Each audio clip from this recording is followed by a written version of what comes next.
अस्सलामुअलैकुम नाज़रीन, मां है किंजा फातिमा हमारे सी रहा है न्यू मेरान न्यूज़ रुक कयूं था ख़बरनि ॾांहुं। शिदात रिपोर्टर फ़कीर मोहम्मद चांडियो सूबाई वज़ीर सिहत जी हिदायतुनि ते आयो आहियां। आवाम खे सिहत जूं सहूलियतूं फ़राहम करणु मुंहिंजो मिशन आहे। गोश्त अमली खे बख़्श न कंदुसि, अहिड़ो इज़हार सम्स इस्पताल जे नए डायरेक्टर डॉक्टर बशीर अहमद जमाली सम्स इस्पताल जी चार्ज संभालण बैदि मुख़्तलिफ़ शोबनि जी विज़िट दौरान मीडिया सां ॻाल्हाईंदे चयो।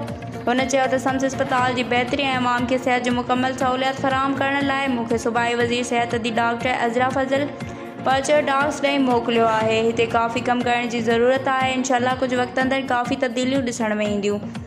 नए डायरेक्टर जी चार्ज संभालण खां अॻु अमली सिंध शानदार इस्तक़बाल कंदे गुलनि जी वर्का कई, हार अजरक ऐं लुंगियुनि जा तोहफ़ा ॾिना। उन मौक़े ते डिप्टी DHO सां गॾु डॉक्टर असलम छुटो, हटायल डायरेक्टर सम्स डॉक्टर रमज़ान पसाड़ ऐं ॿिया मौजूदु हुआ। वधीक ख़बरुनि ऐं अपडेट्स लाइ ॾिसंदा रहियो न्यू मेरान न्यूज़।